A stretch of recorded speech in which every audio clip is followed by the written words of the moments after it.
నన్ను తరుము వారికి నీవు తీర్పు తీర్చుట ఎప్పుడు? పగవారు నిర్నిమిత్తముగా నన్ను తరుముచున్నారు, నాకు సహాయము చేయుము. భూమి మీద ఉండకుండా వారు నన్ను నాశనము చేయుటకు కొంచెమే తప్పెను. 119వ కీర్తన 84 నుండి 87 వరకు.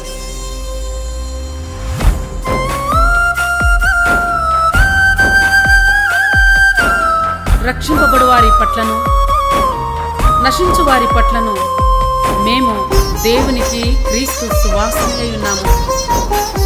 నశించు వారికి మరణార్థమైన మరణపు వాసనగాను, రక్షింపబడు వారికి జీవార్థమైన జీవపు వాసనగాను ఉన్నాము. 2వ కొరింథీయులకు రాసిన పత్రిక 2వ అధ్యాయము 15-16 వచనములు. దూరమయ్యానని, దారి తప్పానని, పడిపోయానని,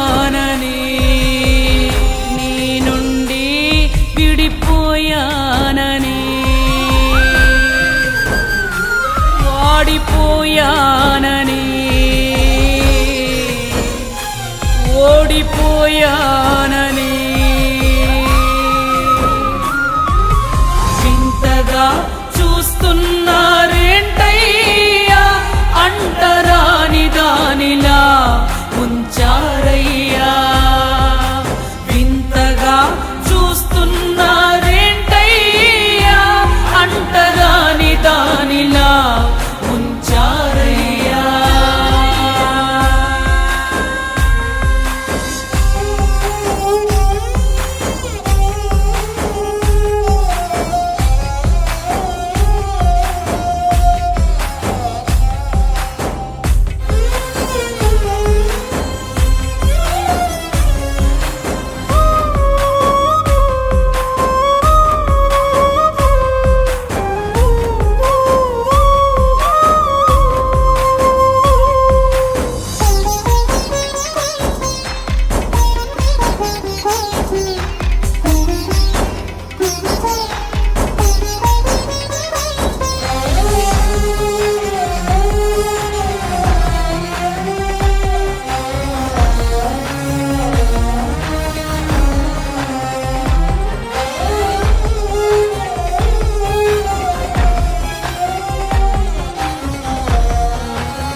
ఎండా తగిలిన ముఖరూపము మారేగా, సిలువ మార్గమున గాయమాయగా.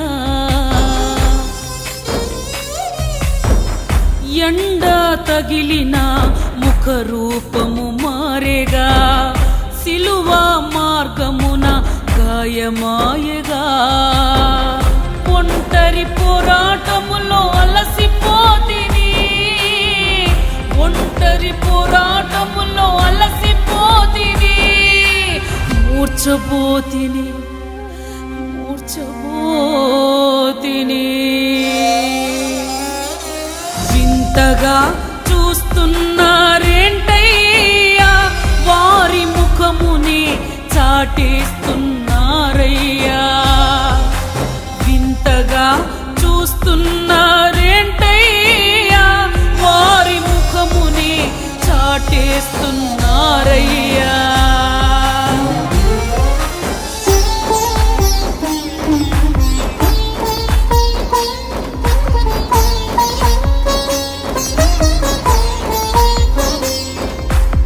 వారు శపించుచున్నారు గాని నీవు దీవించుదువు. వారు లేచి అవమానం పొందెదరు గాని నీ సేవకుడు సంతోషించును. కీర్తనలు 109వ అధ్యాయము 28వ వచనం.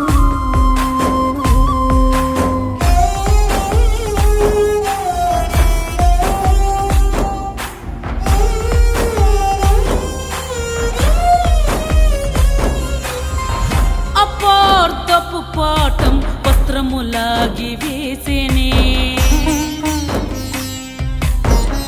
అవమానపు బడిలో నన్ను కృంగదీసెనే.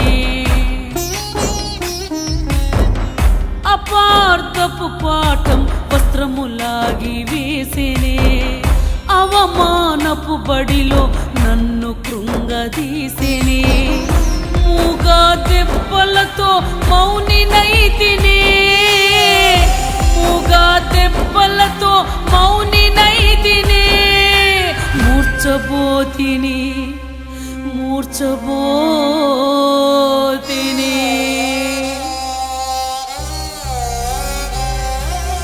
వింతగా చూస్తున్నారేంటయ్యా, ఎంతలా దిగజారిందంటున్నారయ్యా, వింతగా చూస్తున్నారేంటయ్యా, ఎంతలా దిగజారిందంటున్నారయ్యా. దూరమయ్యానని, దారి తప్పానని, పడిపోయానని, నీ నుండి విడిపోయానని, వాడిపోయానని, ఓడిపోయానని, పాపినయ్యానని,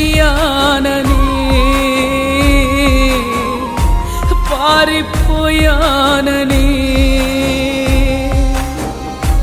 జారిపోయానని, వెనుదిరుగానని, వింతగా చూస్తున్నారేంటయ్యా, అంటరాని దానిలా ఉంచారయ్యా, వింతగా చూస్తున్నారేంటయ్యా, అంటరాని దానిలా ఉంచారయ్యా. నేను అనేకులకు ఒక వింతగా ఉన్నాను, అయినను నాకు బలమైన ఆశ్రయము నీవే. నేను ఎల్లప్పుడూ నిరీక్షింతును, నేను మరి ఎక్కువగా నిన్ను కీర్తింతును. 71వ కీర్తన 7-14 వచనములు. నేను క్రీస్తుతో కూడా సిలువ వేయబడి ఉన్నాను, ఇకను జీవించువాడను నేను కాను, క్రీస్తు నా యందు జీవించుచున్నాడు.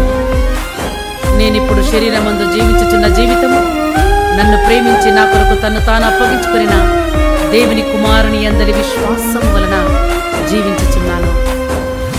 గలతీలకు రాసిన పత్రిక 2వ అధ్యాయము 20వ వచనం.